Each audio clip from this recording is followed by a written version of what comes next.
not knowing where the next meal will come from. So Second Harvest Food Bank of Middle Tennessee is here to be able to feed those people. So our mission is to feed hungry people and work to solve hunger issues in our community. That's awesome.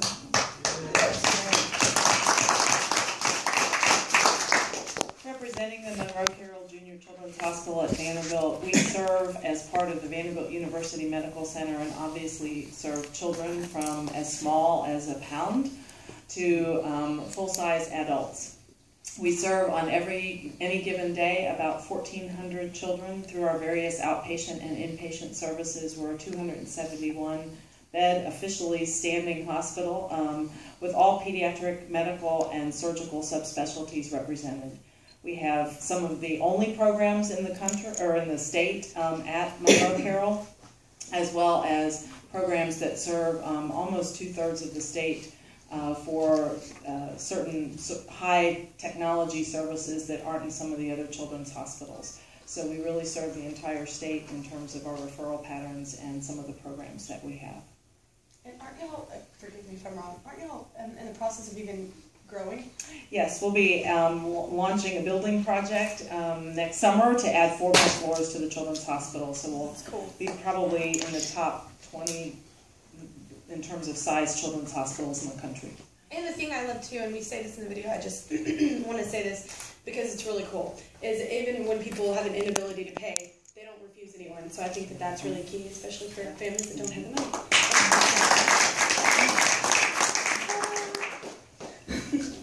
So my name is Katrina Robertson, and Magdalene is a 2-year residential community for women who have survived trafficking, prostitution, and addiction. Thistle Farms is the workplace for the women of the Magdalene program. We make awesome bath and body products that will make good Christmas products, Christmas presents. And I am very proud to say that I'm a graduate of the Magdalene program.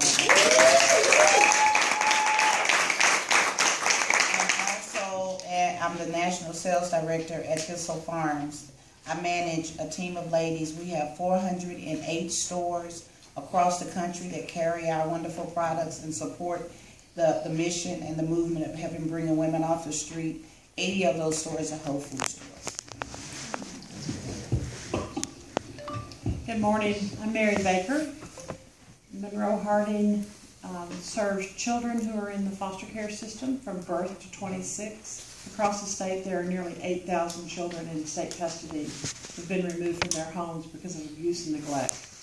And we serve children, about 250 children and youth a year in residential programs as well as community-based programs. So these are young people who don't have a family that can care for them for some reason or another. So our job is to give them a safe, secure place to live, foster homes, community-based homes, or residential services on our main campus. And our job is to be the family that they don't have while they're in our care, and then to help either reconcile them and help the family get established so that children can go home, or these young people as they age can move into our independent living apartments and become successful adults. And I just want to say real quick for you too, oh, I'm sorry. I just wanted to add too, like just things that hit me really hard too, and what I thought was cool is it's also you have programs that help with life skills. Like people don't think about it, but if you don't have the family to teach you how to, I don't know, set your alarm, or like even simple stuff you don't think of, just to get a job, how to interview, what to wear, how to be appropriate in situations, like, you know, things you're taught by your mother, father, aunt, or whoever. And I think that's cool too. Y'all do that as well, and that's what I thought was interesting when I visited. And also, I thought it was interesting, like, I didn't realize, I think when you think of women trafficking and all the females, the prostitution, all the stuff that happens with that, I think the important part is that most of them, I was talking to Becca Stevens, who's the founder, and she was saying most of them, I mean, they're out on the streets at like the age 11. Like they're young, like they're little kids. Like it's not like they're adult women that just all of a sudden, you know, their life, it's like they grow, I mean, that's their life. They don't know anything else, and I think that's what's important, is it's like, that's a lot of, those are the growing years that you have processed a certain way, and to change that is so dramatically awesome. It's just, or drastically awesome, I guess I should say. It's just it's a testament of what the work y'all do, and having that safe place for all those women that I met and are making those products, and it's coming straight from them, and it's giving them something productive to do, and getting a job. It's so hard for people to get a job, like when you have no experience, like you can't get one. Nobody wants to hire you. So I thought it was really telling for the whole community and how they just in-house made it happen, you know, because sometimes it's not out there. So I just thought that was really cool. So. Said that clearly. I'm sorry, I need to also introduce Ellen Lehman, who is the Executive Director of the Community Foundation, and they are certainly key in this entire event. Yeah, they're helping us actually implement the funds to go to each charity, and all of the, and all the legalities of that as well. They're helping us with that, so it's very cool. Thank you, Ellen. And this, can I say something? Oh, I just wanted, yours, yeah. Okay, I know, I'm talkative, y'all. No, I just wanted to say, we made this, my team, we made this little sheet because literally this idea, like, came 84 days ago. Like, that's how fast this has all been put together. And all these artists, there's 11 artists now, including me, 12. But there's 12 of us that got together and they said yes and took time out of their schedules. It's right before Christmas. All these crew people, people that are top-notch people as well, you know, and all these, in their different facets in the artist community, they're all coming together, whether it's, you know, lighting and production and donating stage stuff. Like, I mean, it is amazing how many people in this community, once we announced it, because my manager, when I came to him 84 days ago, was like, that is an amazing idea for next year. And I was like, nope. I was like, I want to do it this year. So we called it, I ended up calling it the Fruition Fund, because I think a lot of us have these amazing ideas and you know, ways to help the community live in, but you just don't know how to implement them. And sometimes that task seems so big that you're like, I can't take that on, I don't know how to do that. So basically, I just called every friend I know in this industry and people I work with, Live Nation, the promoter. They've been so helpful, like getting the word out, and the community in general. Just everybody has been so. It's like so touching how everybody just came together and was like. I mean, people that do things that are like huge jobs, or like, I will be an escort, you know, a talent escort, and it's like, what? That's awkward. Like, but okay. Like, it's, you know, people are just really coming together, and a lot of the musicians are taking, you know, either half pay or a major discount, you know, and that's time out of their schedule for a week, you know, and that's their living, and it's around Christmas time. So it's been really, really cool. People have donated their time fully, and it's just been an amazing thing. And this statistic is pretty cool. It's over 218 individuals and 58 companies have joined forces for us and putting this and making this happen in 84 days. Well, I guess by the time it happens, maybe 86. When is it? I don't know. I'm putting it on. I should know. But anyway, and 98%, and it's a little over 98% of the Community Foundation have helped us.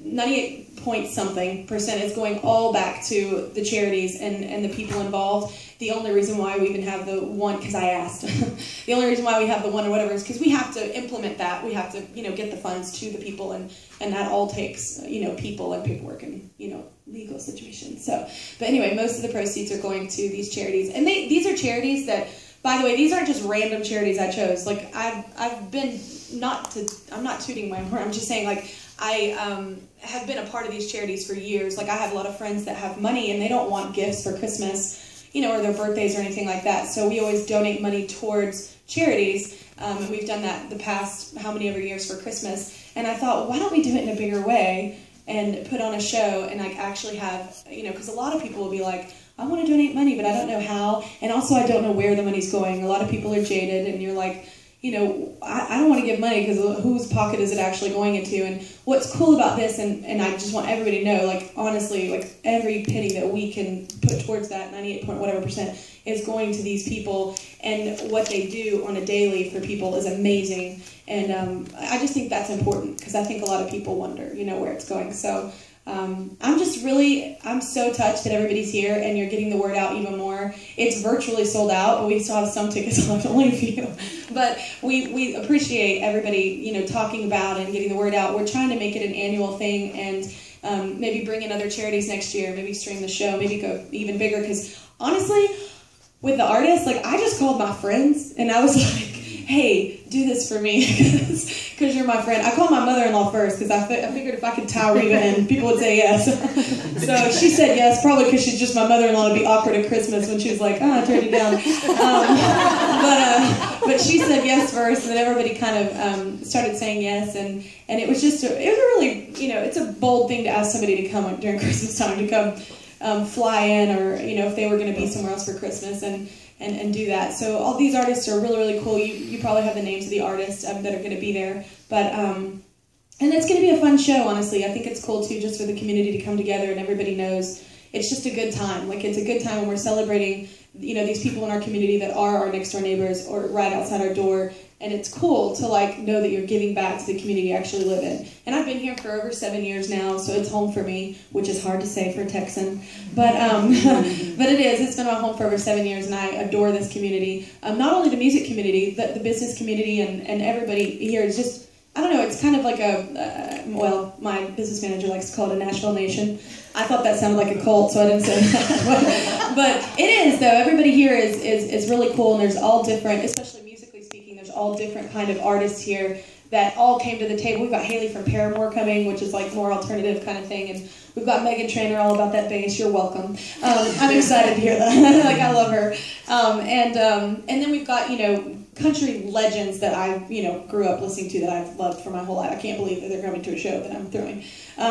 But anyway, so I just, thank you so much for getting the word out, and thank you so much for being a part of this, because y'all are a part of it. Like, that's what's cool, is you journalists, y'all have so much power in your hands, and to be able to do something positive. I'm totally gonna cry, and I don't know why, but be able to do something so positive and get the message out on something so cool. Y'all have a lot of power. So thank you very much.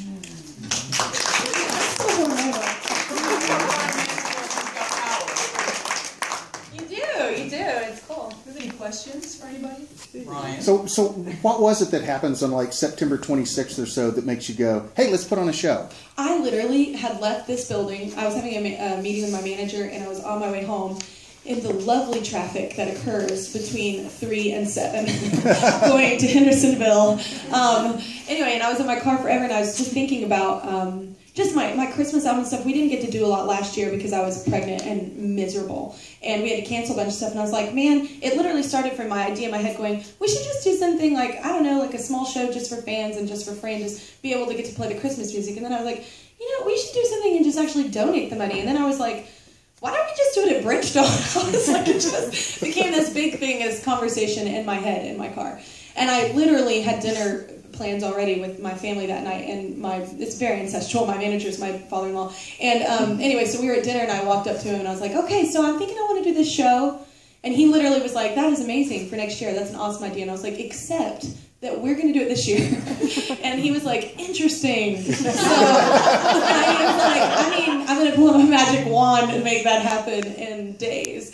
But he did, and so did everybody else. My husband, my crew, my band, Live Nation, everybody that works at Starstruck, everyone has been so helpful. And it's just it goes to show how much people do want to help, if they know what to do. So. And Reba was first in? She was. Okay. I figured if I got her, everybody would have to say yes. I've never thrown anything or asked an artist to do anything, except for Sing With Me, which a lot of people say no, and it hurts my feelings, but it's okay. But other than that, that's my only experience in asking people to do stuff. So I was very... it was a very brave thing for me, because I don't usually ask people anything, to do anything. So, sending out emails to Garth Brooks and Trisha Yearwood and all these people that, I've met and I'm friends with, but it's another thing to ask them to take time out of their schedule around Christmas to, come to your show. So it was really cool. And I'd never met Haley from Paramore, and I just randomly, I knew she was in Nashville, a Nashvilleian, and so I asked her to come, and Megan lives here as well. So I just asked people at first that I knew, and then I'd be like, look, these cool people are coming, and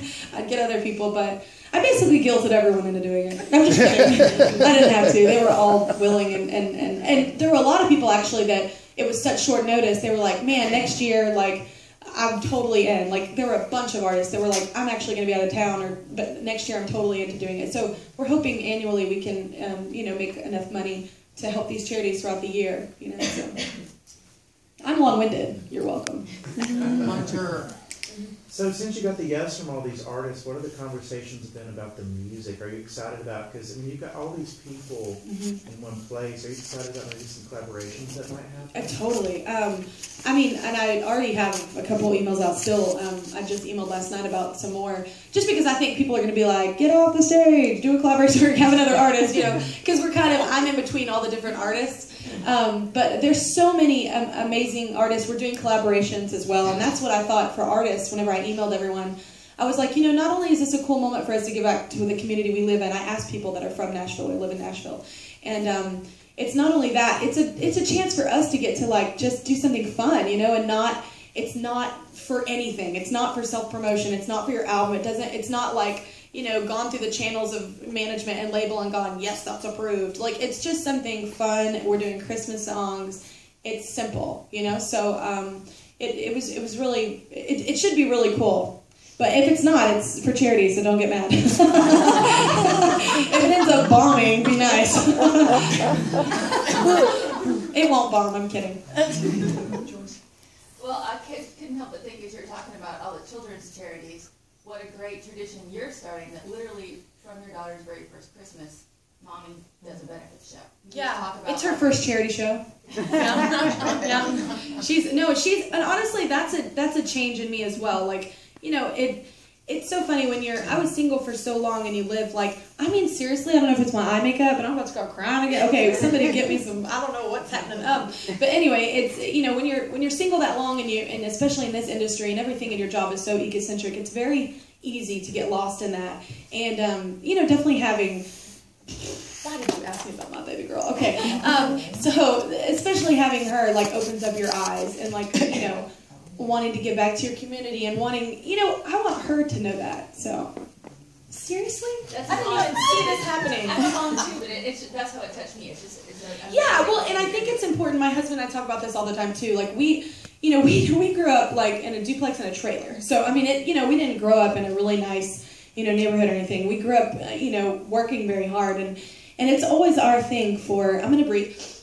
And it's always our thing to make sure our kids, you know, we don't want to, you know, we don't want to punish them for being born into a family that has money, and we have, you know, we can buy them a car, you know, when they get a driver's license, we can do those things that other parents maybe can't do, that our parents couldn't afford, you know.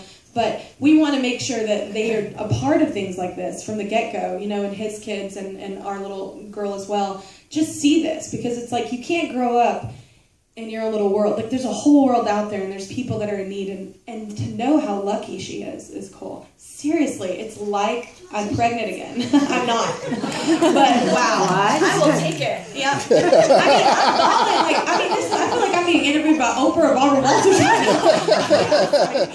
Oh, like, good Lord.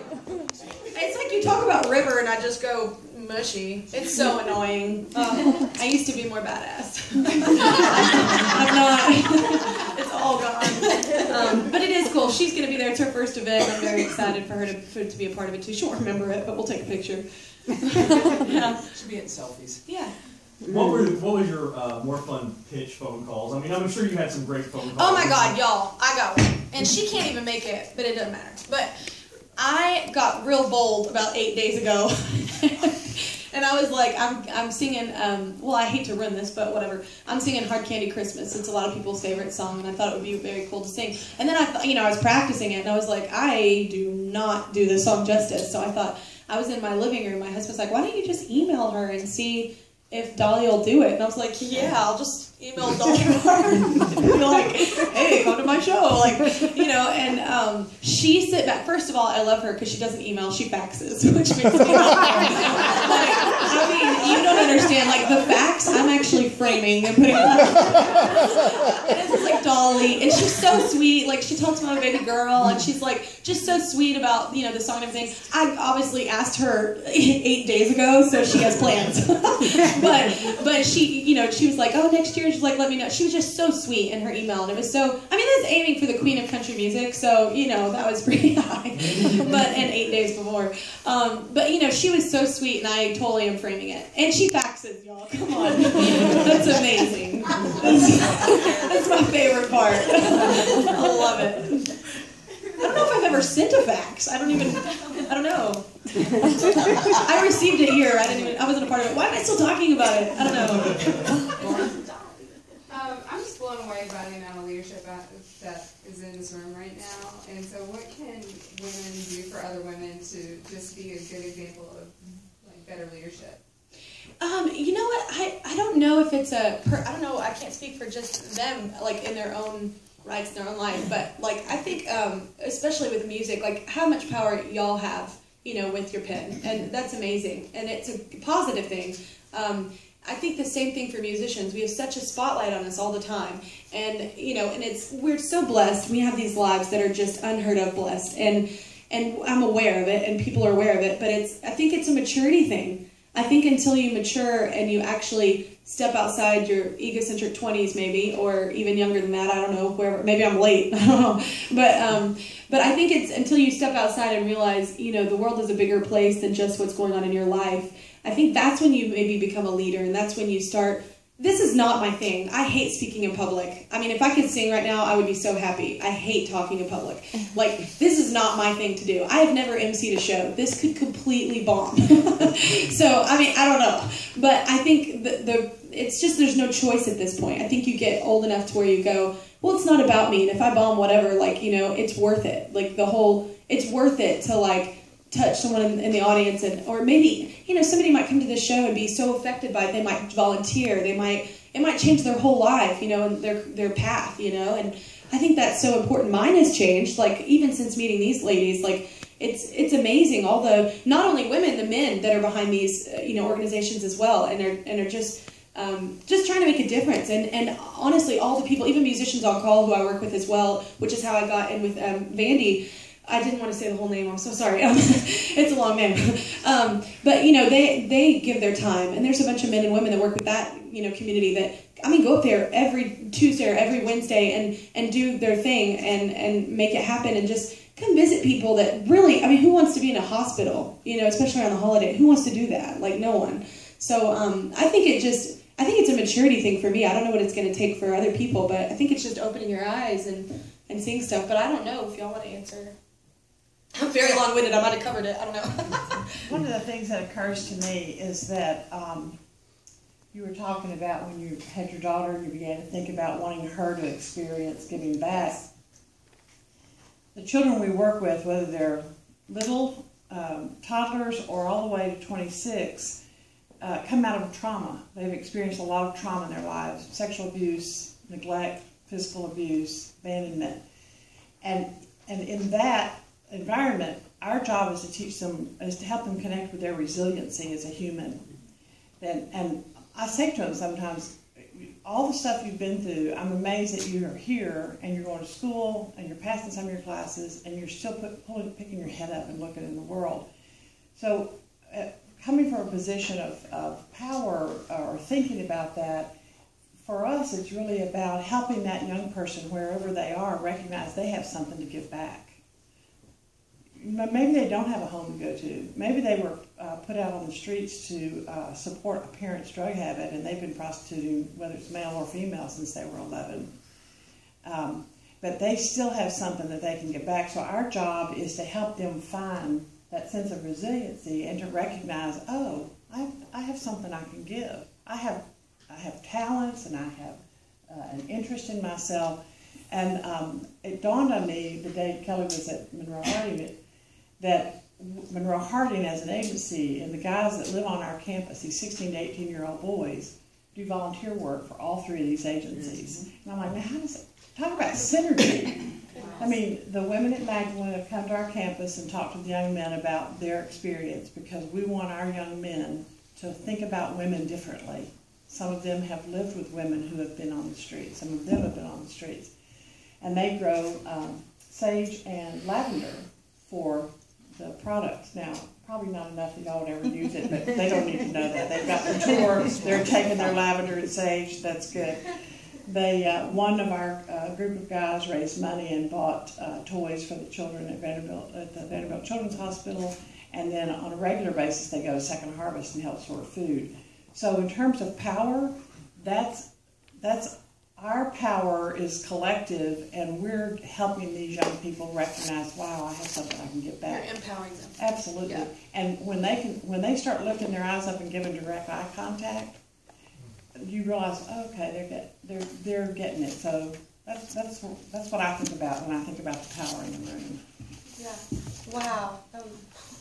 I wish I had sounded like that. That was good. Oh, good Lord. I'm a lot older than you are. Like I said, maturity. That's what I need. I do want to say, and it's just something that I've learned in the last 9 years, and that's loving without judgment.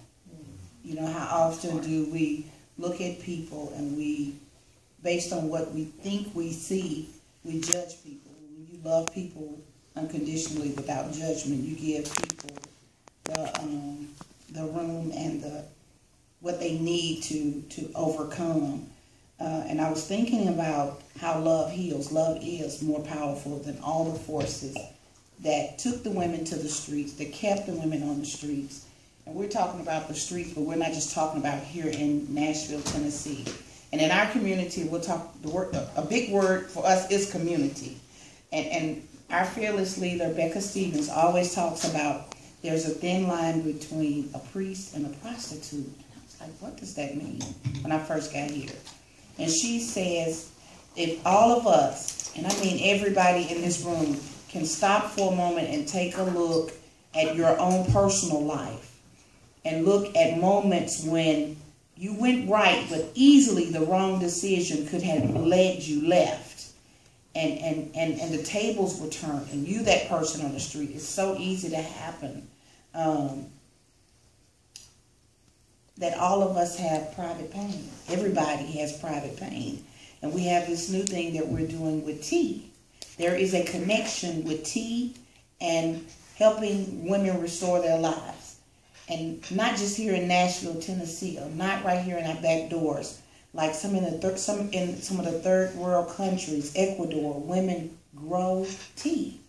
Who would have known that we have connected and we're partnering with women whose stories are just like ours. They grow the tea and we buy the tea from them. And we sit at Thistle Farms or wherever we at with our tea kits, and we sit down and we check in with the next person, female, who may be struggling with something. Everybody struggles in some area, and we just kind of together love without judgment and love that person through the process. And that's why I'm sitting here today.